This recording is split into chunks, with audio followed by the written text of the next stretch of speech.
আসসালামু আলাইকুম বন্ধুরা, বাঙালি কন্যা চ্যানেলের আরেকটা ব্লগে আপনাদের অনেক অনেক স্বাগত। আশা করি আল্লাহর রহমতে আপনারা অনেক ভালো আছেন, অনেক সুস্থ আছেন। আমিও অনেক ভালো আছি, অনেক সুস্থ আছি। তো প্রত্যেক দিনের মতো আমি আজকের ব্লগটা স্টার্ট করলাম। তো আজকে তো যেহেতু রবিবার, সেহেতু আমার আজকে উঠতে সকালে একটু দেরি হয়েছে, কারণ অন্যান্য দিনের থেকে আজকে তো বাড়ির সকলেই বাড়িতে থাকবে, তো বাইরে কেউ যাবে না, সেই জন্য আমি একটু উঠতে দেরিই করেছি। তো দেরি করেছি সেহেতু রান্নাটা তো তাড়াতাড়ি বসাতে হবে, কারণ বাড়ির সকলেই কিন্তু কাজের মধ্যে ব্যস্ত থাকবে, কিন্তু ভাতটা তাড়াতাড়ি খেতে চাইবে, সেই জন্য আমি আগে চলে এলাম উনুন পাড়ে। তো আমার তো প্রত্যেক দিনের মতো উনুনটা নাতা দেওয়া হয় না, তো যেহেতু আজকে রবিবার সকলেই বাড়িতে থাকবে, তো সেই জন্য আমি তাড়াতাড়ি করে আগে পরিষ্কার করে উনুনটা নাতা দেবার ব্যবস্থা করছি। উনুনের ওপরে রাখা জিনিসপত্রগুলো এখন আমাকে সুন্দর করে সরিয়ে নিয়ে তবেই কিন্তু পরিষ্কার করতে হবে। একটা জিনিস জানো তো, সকলেই বলে যার বর ভালো তার ঘর ভালো, মানে যার স্বামী ভালো হয় তার কিন্তু ঘর ভালো হয়। আমার কিন্তু সত্যি কথা বলতে কি, আমার হাজব্যান্ড খুব ভালো, আর আমার সব কিছু কথাবার্তা বা কোনো কাজ যদি আমার কিছু থেকে থাকে সেগুলো কিন্তু ছুটির দিনে সব কিছুই উনি করে দেন। সেই জন্য কিন্তু আমার অনেকটাই হেল্প হয় এই ছুটির দিনে। তবে শুধুমাত্র আমার হাজব্যান্ড নয়, আমার দেওরারাও কিন্তু আমাকে অনেকই হেল্প করে, যেগুলো ওনাদের করার মতো সেগুলো অবশ্যই ওনারা করে দেন। আর আমি এখন কিন্তু আমার এই যে রান্না করার যে ছাইগুলো, সেগুলো কিন্তু আজকে আমি এই ডান্ডা এটা দিয়ে খুলে নিচ্ছি। তো না, আজকে কিন্তু অন্য জিনিস কিছু দিয়ে খুলবো না, তো এই জন্য আমি আজকে এটা দিয়েই খুলে নিচ্ছি। আর অনেকটা কিন্তু হাতে, কিন্তু শীতকালের দিন যেহেতু হাতে কিন্তু কালি হয়ে কিন্তু হাত ফেটে যাবে, সেই জন্য কিন্তু আমি চেষ্টা করছি আজকে এইটা দিয়ে তোলার। কি জানো তো, অন্যান্য দিন কিন্তু সকালটা আমার অন্য কিছু দিয়ে শুরু হয়, আজকে কিন্তু আমার রান্নাঘরের উনুন পাড় থেকে শুরু হলো। তো ছাইগুলো কিন্তু আজকের বেশ ভালো, তো সেই জন্য আজকে আমার একটা পাড়ার কাকিমা বলেছে যে বৌমা, তোমাদের যদি ছাই থাকে একটু রাখবে, কারণ উনি বাসন কোসন মাজার জন্য নেবেন। আর আমার শ্বশুরমশাই বলেছেন আমাদের তো চাষ হয় সর্ষে, তো সেই সর্ষে চাষের জন্য ছাইয়ের দরকার হয়, তো উনিও বলেছেন ছাইটা ভালো আছে সেহেতু ছাইটা রেখে দিও, ফেলে দিও না। আমি বললাম বেশ ঠিক আছে, তাহলে ছাইটা রেখে দেব। এবার আমি ছাইগুলো ভালো করে পরিষ্কার করে নিয়েছি। আর এখন কি জানো তো, ভালো করে কিন্তু উনুন নাতা দেওয়ার আগে উনুনটাকে ভিজিয়ে দিতে হয়, তাহলে কিন্তু উনুনের নাতা দেওয়াটা তাড়াতাড়ি সহজ হয়ে যায়। উনুনে নাতা টানতে গেলে কিন্তু শুকনো জায়গায় টানলে কিন্তু একটু কষ্ট করতে হয়, সেই জন্য ভিজিয়ে দিলে কিন্তু সেই কষ্টটা খুব একটা করতে হয় না। আর ভিজিয়ে দিলে আর একটা জিনিসের সুবিধা হয় জানো তো, সেটা হচ্ছে যে জায়গাগুলো রান্নার সঙ্গে সঙ্গে নোনা ধরে গেছে, সেইগুলো কিন্তু যখনই নাতা টানতে যাবে তখনই কিন্তু ঝরে পড়ে যাবে, সেই জন্য ভিজিয়ে দিলে খুব ভালো হয়। আর আমি এখন এখানে শক্ত করে একটু মাটি মেখে নিচ্ছি, কেননা অনেক জায়গায় উনুনের ভেঙে গেছে, তো সেইগুলোকে এখন সুন্দর করে মেখে আর সেই জায়গাগুলোকে ভালো করে ধরিয়ে নিতে হবে, সেই জন্য একটু মাটিটাকে শক্ত করে মাখিয়ে নিতে হবে। আমি কিন্তু শক্ত করে মাখানোর সঙ্গে সঙ্গে একটু কুঁড়ো দিয়ে নিচ্ছি, কারণ কুঁড়ো দিলে অনেকটা টান থাকে, পড়ে যায় না, সেই জন্য একটু কুঁড়োর সঙ্গে পাইল করে মাটিটা শক্ত করে মেখে নিচ্ছি। একটা জিনিস জানো তো, সকাল সকাল যদি রান্নাটা হয়ে যায় অন্যান্য কাজে কিন্তু অনেকটা সুবিধা হয়ে থাকে। কেন বলো তো, যদি সকালে রান্নাটা না হয়ে যায় কিন্তু অনেক কাজে বাধা পড়ে যায়। সকালের কিন্তু রান্নাটাই সবথেকে বড় কাজ, আর যে কাজগুলো তোমার করার ইচ্ছা থাকবে, রান্না না হলে কিন্তু কোনো কাজই এগিয়ে যাবে না। আর এদিকে দেখো, আমার যেগুলো ফেটে গিয়েছিল, মানে উনুনটা ভেঙে গিয়েছিল, সেইগুলো কিন্তু আমি শক্ত মাটিটা দিয়ে ভালো করে আগে ধরিয়ে নিলাম, না হলে কিন্তু নাতা টানার সময় জিনিসটা খারাপ হয়ে যাবে। আর এই জায়গাগুলো সুন্দর করে ধরিয়ে নিলে আর কিন্তু ভাঙার ভয় থাকবে না। আর আমার কিন্তু উনুনে নাতা দিতে কিন্তু প্রত্যেক দিন সম্ভব হয় না, এটা তোমরা আগেই জানো, আগেই দেখেছো। আমি কিন্তু প্রত্যেক দিনে আমার তাড়ার রান্না থাকে বলে আমি প্রত্যেক দিনে সম্ভব হয়ে ওঠে না, ওই জন্য আমি 2 দিন 3 দিন ছাড়া কিন্তু উনুনে নাতা দিয়ে থাকি। আর আমার উনুনটা কিন্তু বেশ চকচকে আর ঝকঝকে থাকে, তার সেটা কেন জানো, আমার মাটিটা হচ্ছে বাদামের মাটি, আর তার সঙ্গে থাকে কুঁড়ো দিয়ে আমি উনুনটা নাতা দিই, সেই জন্য কিন্তু আমার উনুন সবসময় চকচকে আর ঝকঝকে থাকে। এটা কিন্তু তোমরা যদি সম্ভব হয় তোমাদের শুধু মাটি দিয়ে নাতা দেবে, তার সঙ্গে কুঁড়ো বা বালি দিলে কিন্তু উনুন কিন্তু বেশ পরিষ্কারও থাকবে আর ফেটে উঠে যাবে না। শ্বশুরবাড়িতে অনেকেই থাকে জানো তো, যারা কিন্তু সব সময় কাজের খুঁত ধরতেই থাকে। সব সময় তুমি যতই ভালো করো না কেন, তারা কিন্তু সব সময় খারাপটাই ভাববে, খারাপটাই ধরবে। একটা ভালোর সঙ্গে তোমার আর একটা খারাপ দিয়ে সেই ভালোটাকেও খারাপ করে দিতে চেষ্টা করবে। আমার পরিবারের কিন্তু সকলেই খুব ভালো জানো তো, আমার পরিবারের সকলেই খুব ভালোবাসে আর সকলেই সব জিনিসটা হেল্প করার চেষ্টা করে। তো সবটা যেমন আমাদের বাড়িতে সবাই থাকে না, যখন থাকে তো সব সময় চেষ্টা করে হেল্প করে দেবার। যেমন কালকে আমার হাজব্যান্ড ছিল, তো আমার ড্রাগন ফ্রুটের মাচাটা কিন্তু খুব সুন্দর করে করে দিয়েছে। আর আজকে কিন্তু ওনারা অনেক কাজে ব্যস্ত। তো আমি তোমাদের সঙ্গে একটা জিনিস শেয়ার করব, সেটা আমি অনেক দিন থেকেই তোমাদেরকে বলছি, তো সেটা আজকে তোমাদের সঙ্গে শেয়ার করব। তো তোমরা যে আছো আমার ভিডিও যারা দেখছো তারা অবশ্যই দেখতে থাকো, স্কিপ করে যেও না, তাহলে বুঝতে পারবে আমি তোমাদের সঙ্গে কি শেয়ার করতে চলেছি।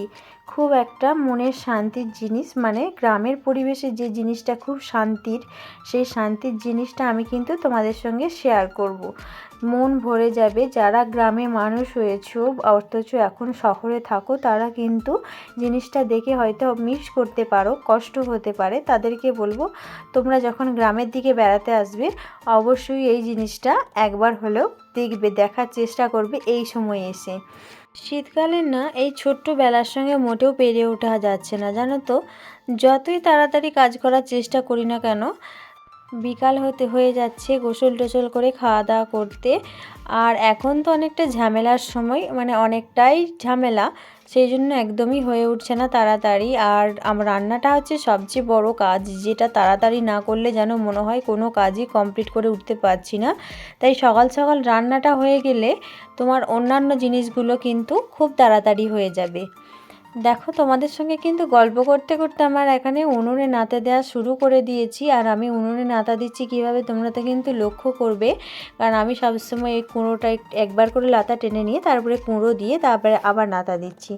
এইভাবে নাতা দিলে কিন্তু নাতাও থাকবে খুব সুন্দর আর ভালোভাবে নাতাটা টানাও যাবে, ফেটে উঠবে না।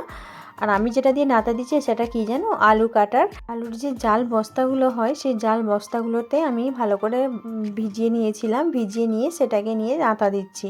আর এই জাল বস্তা করে যদি নাতা দেওয়া হয়, নাতা দেওয়াটাও তাড়াতাড়ি হবে আর সুন্দর নাতা দেওয়া হয়। তোমরা দেখতে পাচ্ছ আমার নাতা দেওয়াটা কত সুন্দর হচ্ছে, তোমরা বুঝতে পারছো। আর ছোট জিনিস দিয়ে নাতা দিলে কিন্তু জিনিসটা তাড়াতাড়িও হয় না আর দেখতেও কিন্তু ভালো লাগে না। সেই জন্য আমি এটা দিয়ে চেষ্টা করছি ভালো করে নাতা দেওয়ার। স্বামীর ইনকাম কম হলে স্ত্রীদেরকে কত রকম বুদ্ধি আর হিসাব করে চলতে হয় একমাত্র সেই পরিবারের স্ত্রীরাই জানে। কারণ যাদের পরিবারের স্বামীর ইনকাম কম হয়, হিসাব আর বুদ্ধি ছাড়া কিন্তু সংসারের আয় উন্নতি করা সম্ভব নয়।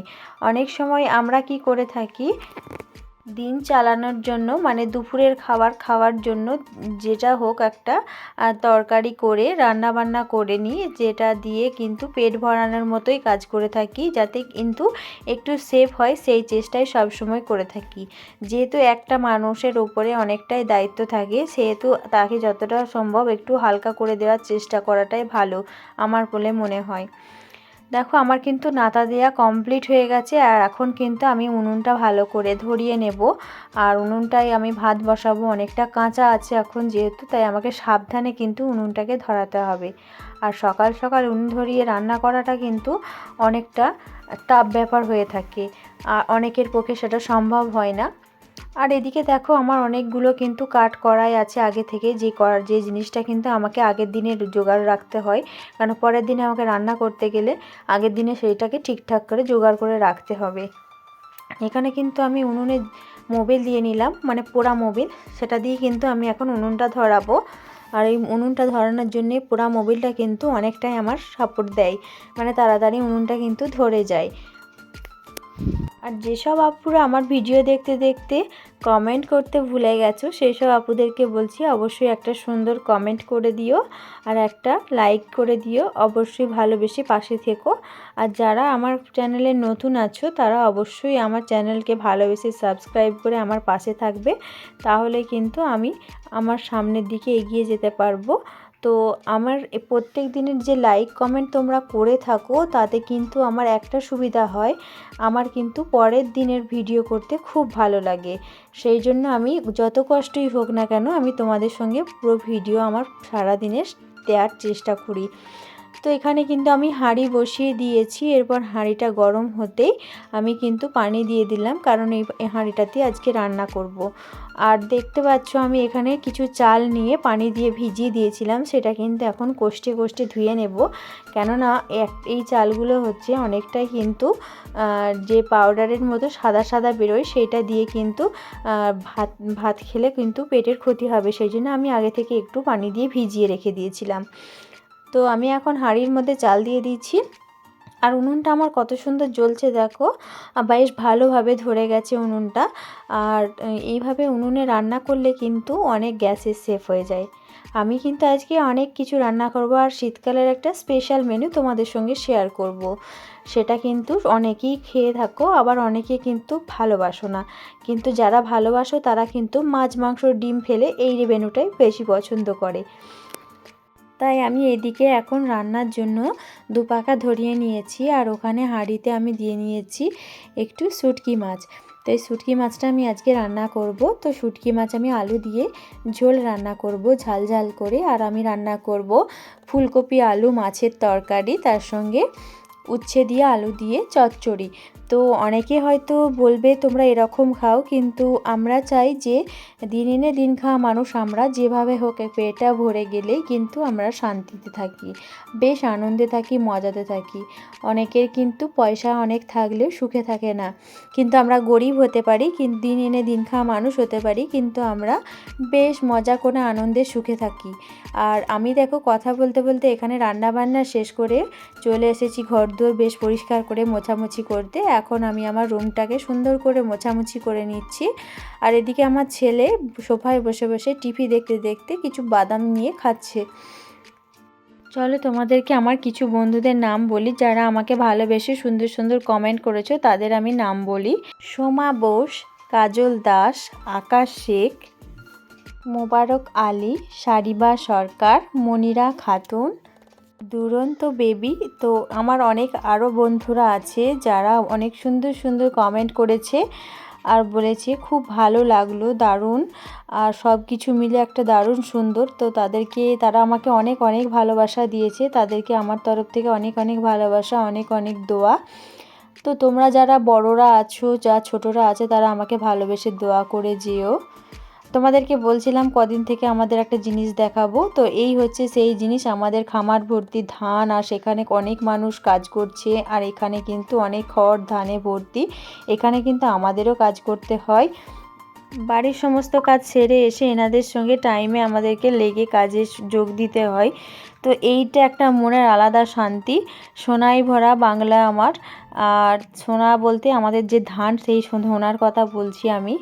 বেশ একটা আলাদা শান্তিতে কিন্তু হৃদয়টা জুড়িয়ে যায় এই সোনা ভরা ধান দেখে। তোমাদের কেমন লাগলো অবশ্যই কমেন্টে জানাবে, ভালো লাগলে লাইক শেয়ার করবে। তো আজকের মতো ভিডিওটা এই পর্যন্তই, পরবর্তী আবার একটা ব্লগে তোমাদের সঙ্গে দেখা হচ্ছে। টাটা, ভালো থেকো, সাবধানে থেকো, খোদা হাফেজ।